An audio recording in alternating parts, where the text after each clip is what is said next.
Bom dia, boa tarde, boa noite, boa madrugada, boa qualquer hora. Vocês deviam estar com saudade da conversa ao pé do rádio. Na realidade, é um descanso da minha bela figura, né? Vocês não precisam ficar olhando para mim, gente. Então, hoje a gente pega esse formato, iremos trazer de vez em quando aqui, e não tenham dúvida, o formato não foi esquecido. Simplesmente nós estamos dando mais ênfase para as lives presenciais por causa do momento, mas voltaremos sim com a conversa ao pé do rádio, e ela não acabou, tanto é que quase toda semana a gente coloca uma no ar. E hoje nós vamos colocar mais uma abordando exatamente o momento que nós passamos, o momento em que nós vivemos, e serve aquele momento de reflexão. Juro, prometo que não vai ter palavrão, não vai ter baixaria, não vai ter conversa nenhuma, nada, absolutamente nada, até porque não há interação. Eu estou falando aqui diretamente para vocês, então vou falar de um tema bem atual. Antes de falar no tema atual, eu quero deixar claro para vocês a situação econômica que o Brasil vive. O Brasil vive uma situação econômica surreal. Surreal porque temos dinheiro, temos capital, mas não temos dinheiro. O dinheiro não circula. O dinheiro está preso em ilhas. O dinheiro está preso em grupos. O dinheiro está alimentando ou retroalimentando um capital especulativo. Capital especulativo esse que tem em Paulo Guedes o seu principal protagonista. Eu sabia, esse Paulo Guedes, esse Bolsonaro, realmente, Bolsonaro e Paulo Guedes são uma vergonha. Não maior do que Temer, do que Dilma e uma parte do governo Lula. Há uma diferença muito grande entre uma chuva de commodities, como aconteceu em Lula, e uma pandemia trágica como está acontecendo com Bolsonaro. É muito fácil falar de cima de uma capa de toucinho de gordura e olhar para baixo e ver o que está acontecendo no momento. É a única desculpa? Claro que não. Um país rico e poderia ser soberano como o Brasil não poderia passar por isso. Então, o Capital Motel, nesse último mês, retirou, só no último dia do ano, só no último dia do mês de julho, 2,17 bilhões. Isso não é nada, isso é menos que um dia de juros que a gente paga serviço da nossa dívida. Essa que todo mundo tem pago tranquilamente, essa que os governos da nova república, da nova democracia brasileira nos enfiaram. Todos eles.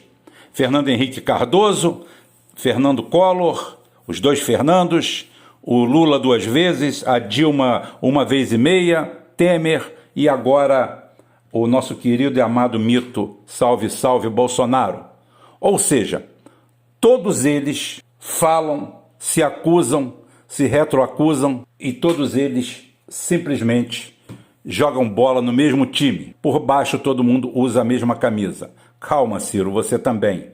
Você foi ministro do Lula, você fez parte do governo do Lula, exatamente na área econômica. Então não pensa muito longe disso. Você tem Harvard como uma meca, como algo sensacional, quando deveríamos ter vergonha dessas escolas. No mês de julho foram 8 bilhões, mais ou menos. Esse dinheiro foi suprido pelos clientes do Eduardo Moreira, o Eduardo Sardinha, e mais 1 milhão de vendedores de cursos. Gente que vai te ensinar como ficar rica. Ou seja, o Brasil a médio prazo provavelmente entre investidores sardinhas da Bolsa de Valores e gente que cai em pirâmide do Bitcoin, teremos uma nova safra de milionários. Provavelmente, os brasileiros ocuparão o espaço na próxima década. Irão todos para o espaço, mas sem foguete, como o Jeff Bezos foi naquele negócio patético que eles chamam de foguete. Conseguiu fazer com todos os seus milhões o que o Yuri Gagarin, um filho de camponês, fez há 60 anos atrás. E num terço da distância. Mas isso aí é só para brincar, gente. Hoje nós vamos abordar aqui os 3 candidatos. Por que falo os 3 candidatos? O Brasil só tem 3 candidatos? Não. Até meu amigo Aldo se lançou candidato. Só que, no momento, nós temos efetivamente 3 destaques. Então quer dizer que você está dizendo que o seu amigo Aldo não tem a mínima chance. Eu não falei isso. Não coloque palavras na minha boca. Eu não falei isso. Inclusive, isso me faz lembrar a eleição de 1982. Eu estava com catapora, eu tinha 18 anos de idade, peguei uma catapora extemporânea, sofri pra caramba.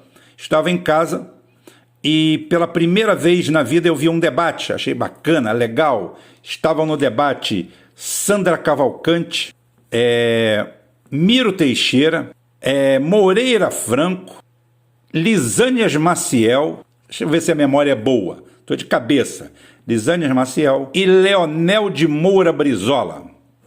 Motivo, eleição de 1982 para governador do Rio de Janeiro. Sandra Cavalcante representava o PTB já compuscado, já manipulado.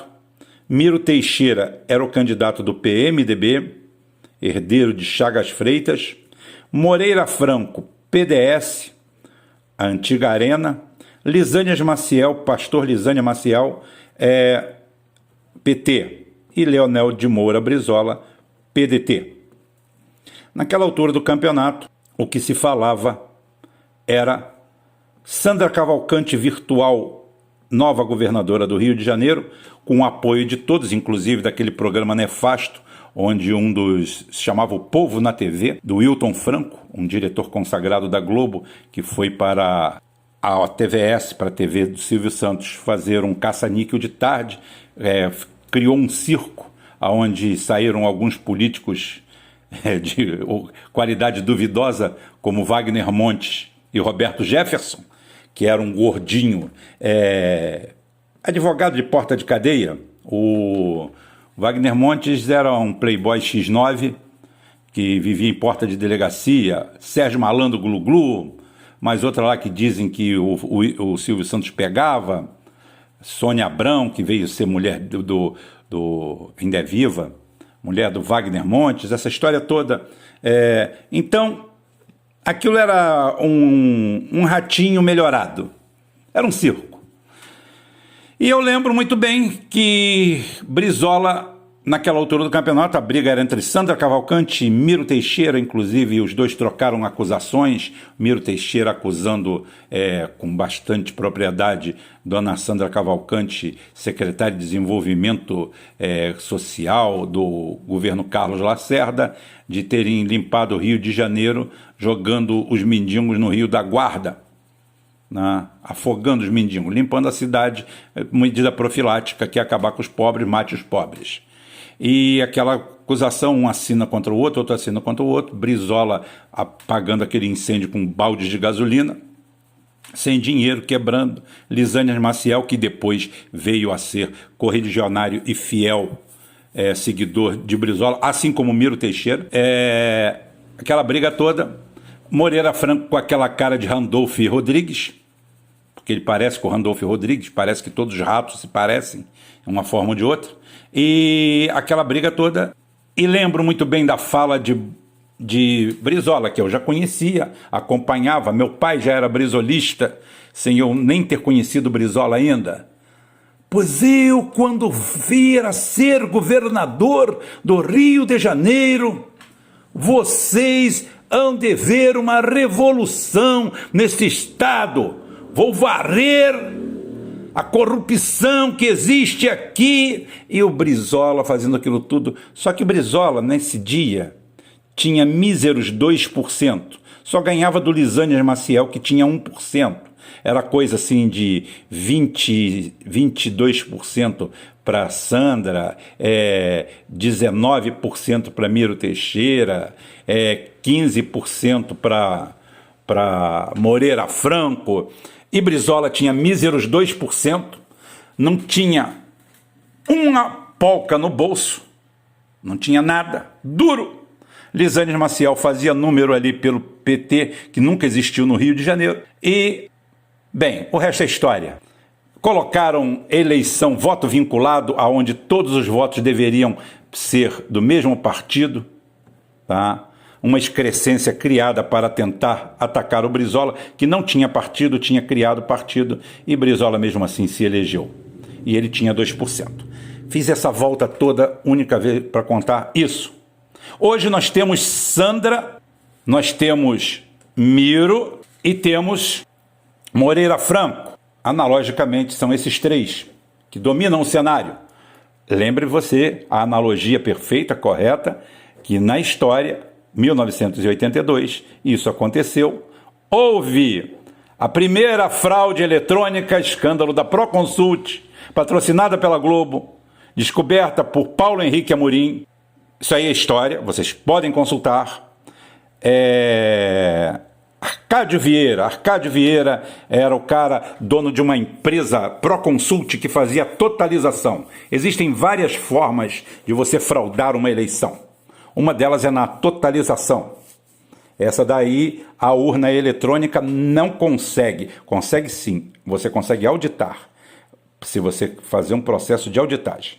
Fora isso, você não consegue pegar isso. Por isso que eu sempre falo, as pessoas, vou mais para frente abordar esse assunto, as pessoas falam, Rubem, então quer dizer que o voto auditável é para acabar com a fraude na eleição? Não. O que acaba com a fraude na eleição é você punir exemplarmente os fraudadores. Enquanto houver o ser humano, vai tentar a burla.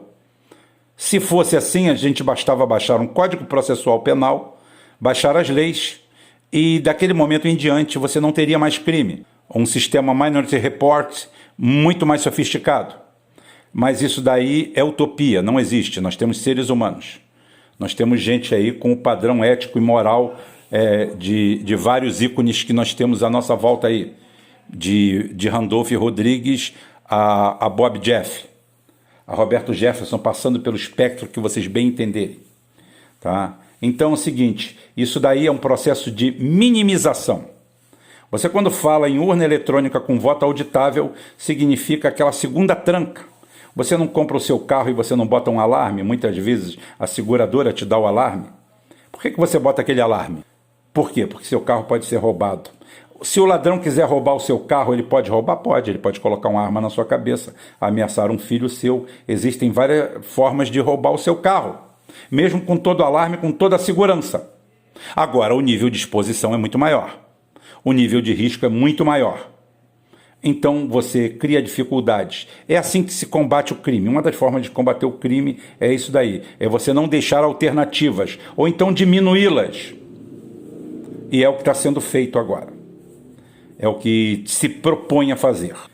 E agora a gente entra de cabeça na estrutura da live, nesse título, que não é clickbait,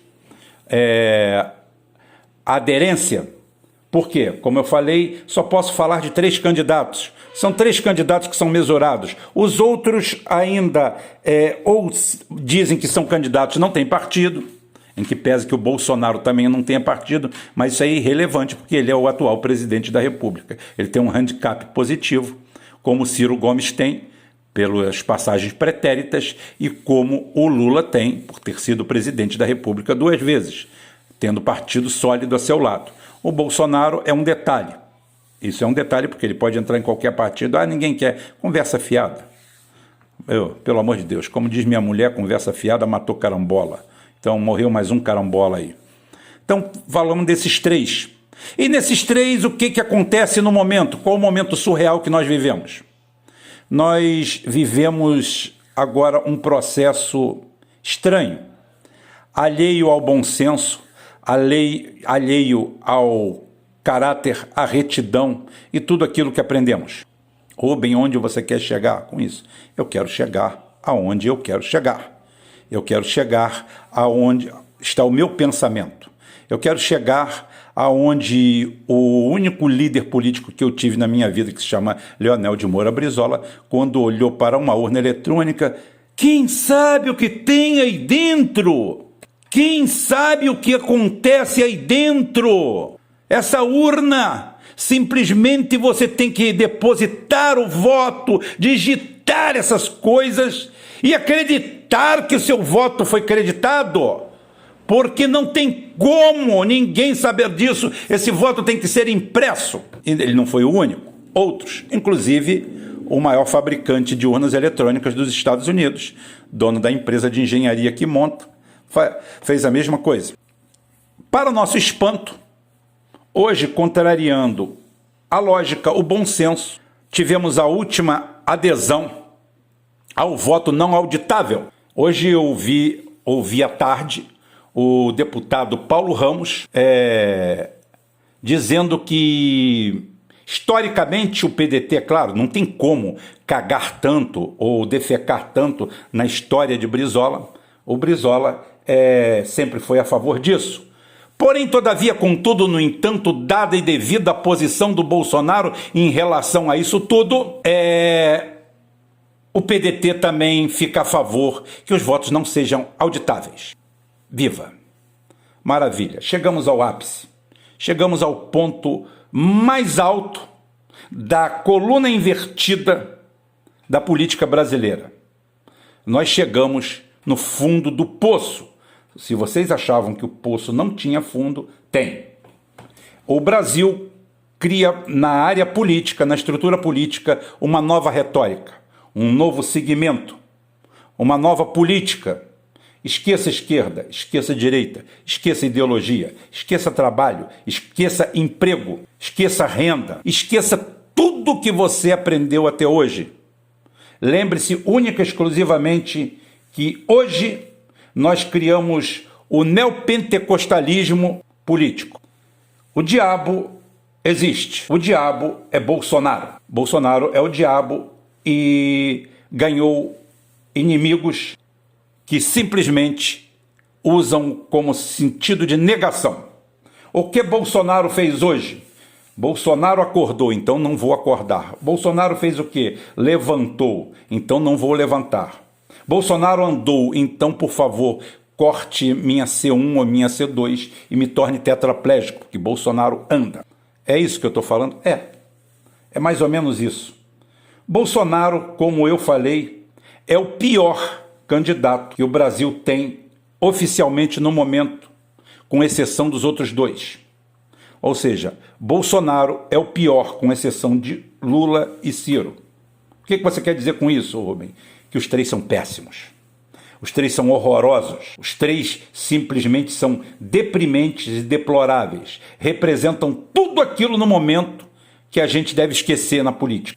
Tudo. Subserviência, continuismo, entreguismo, lacaísmo, viver de calças arriadas, tentar procurar algo fora daqui como bom, seja a bandeira de Israel, ou seja a bandeira de Harvard, ou passando pelo que for. E ainda temos coadjuvantes como Fernando Henrique Cardoso, que ao invés de estar preso, pendurado numa galé, provavelmente remando, ou então abrindo a Transamazônica com a gilete cega, recebendo 300 calorias por dia, esse vagabundo, junto com a sua quadrilha, com a sua gangue, com os ladrões que assaltam São Paulo há mais de 30 anos, com o beneplácito e a quase sociedade do PT, todos eles estão muito bem, obrigado. O Brasil é que vai mal, nós é que vamos mal. O Estado brasileiro está quebrado, o município brasileiro é um arremedo e a gente ainda é obrigado a escutar Ciro Gomes fazendo odes de paixão e amor por um congresso que é capaz de vender a mãe e entregar. Pelo menos a minha eles entregariam. Tá? Velhacos ordinários que de dia fingem fazer uma CPI e de noite se juntam para vender e levar propina por qualquer medida que seja enviada por lá, mesmo que seja pelo próprio Bolsonaro. Uma coisa é uma coisa, outra coisa é outra coisa. Temos a Globo, temos todos eles aí à volta e a gente não tem da onde fugir. Hoje, Bolsonaro é o diabo, como eu falei.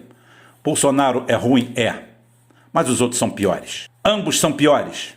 Ambos simplesmente pegam suas histórias, pegam a sua coerência, pegam tudo aquilo que pautou até hoje a trajetória mais ou menos política deles e jogam ao lixo, jogam ao vento, dão descarga única e exclusivamente, porque, como eles falaram, Bolsonaro está do outro lado.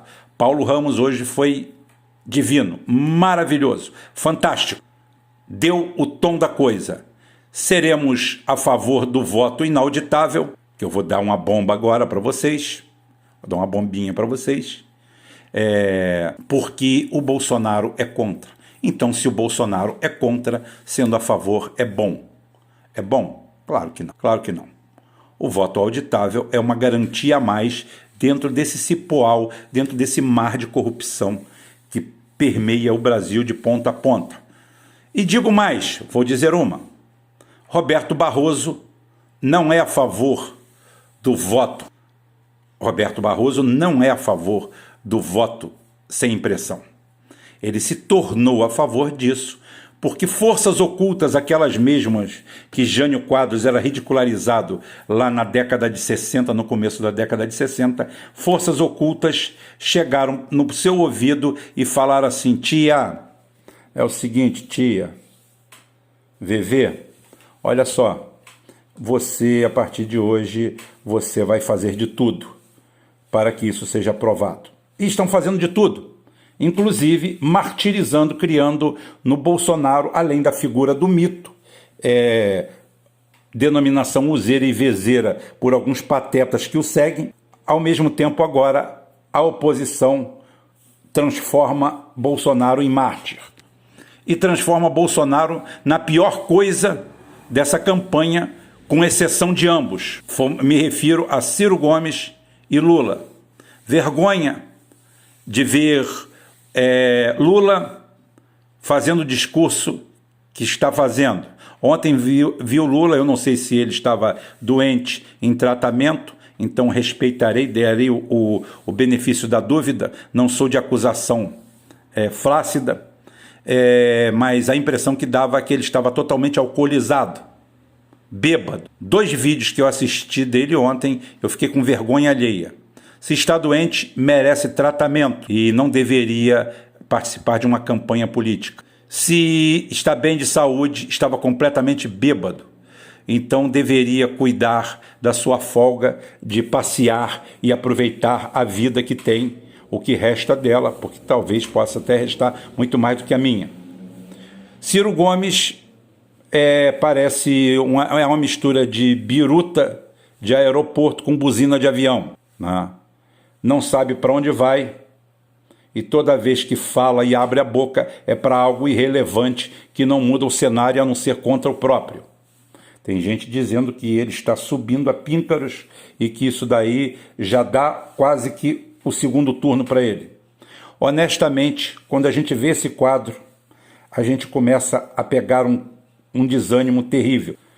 O identitarismo, que vai ser alvo do resto da semana, quinta-feira estarei junto com o Rogério, com o comandante e com Felipe Quintas, falando sobre o assunto identitarismo, mas amanhã eu já vou dar uma prévia no meu canal. Recebi hoje áudios inéditos da casa lá da Casa Grande, lá dos Estados Unidos.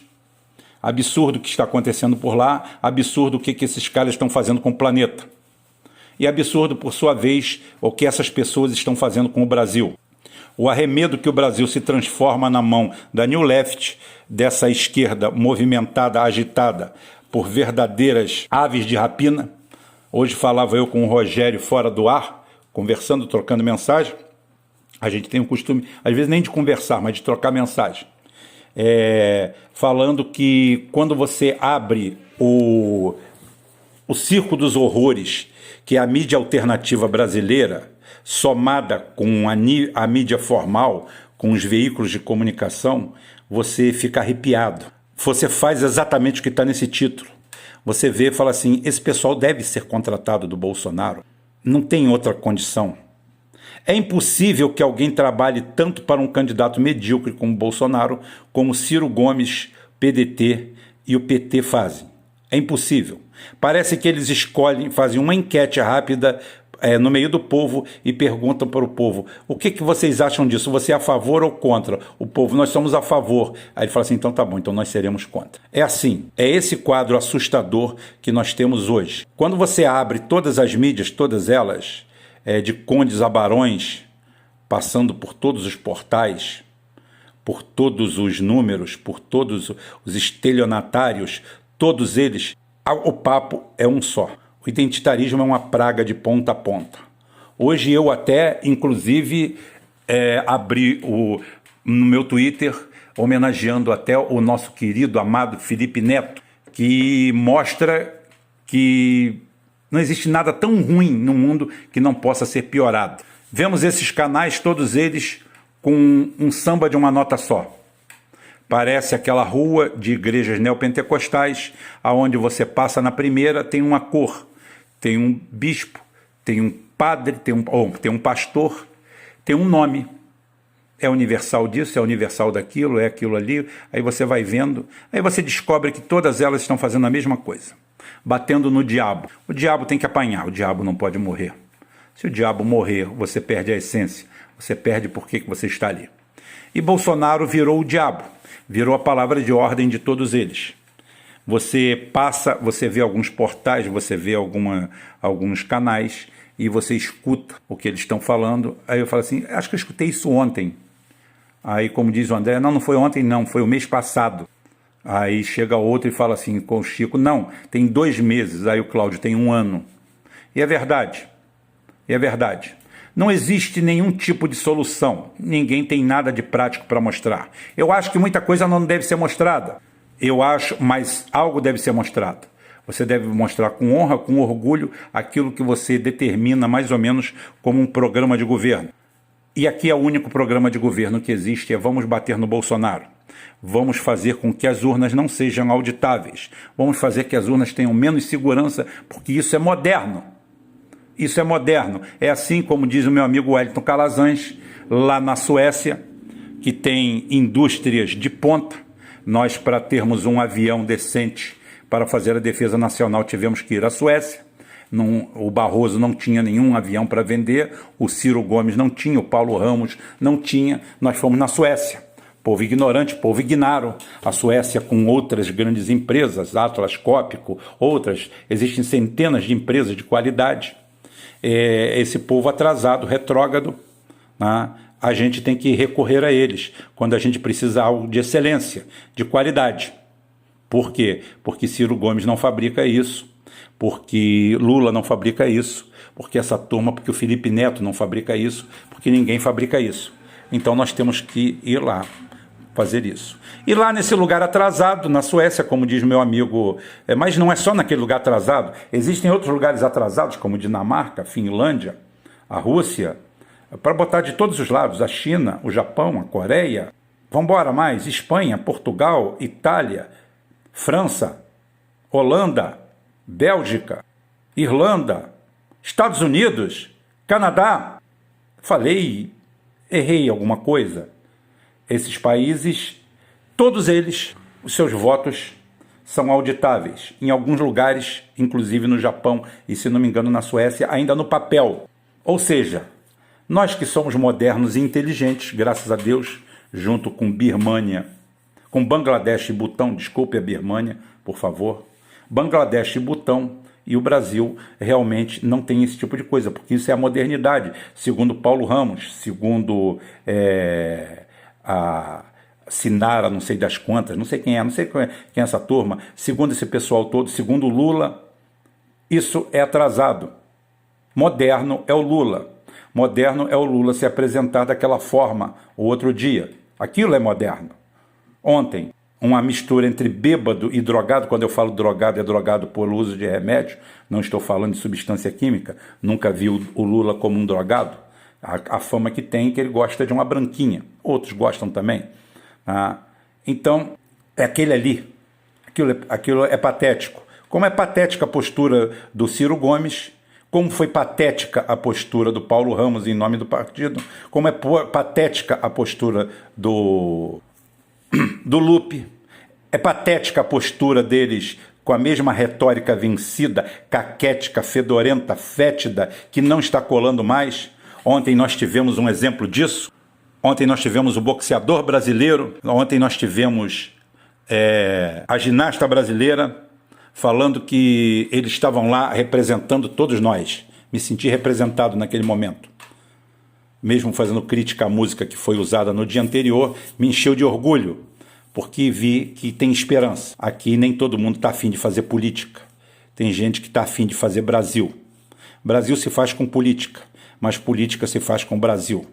Ninguém faz política com o Brasil ou política no Brasil, determinando que este ou aquele candidato, a sua extinção, a sua saída do cenário é a solução de todos os problemas. Eu não aguento mais, eu tenho 57 anos de idade e no ano que vem, sempre no ano que vem, apareceria um milagreiro, apareceria um ato mágico, apareceria algo divino que resolveria todos os problemas.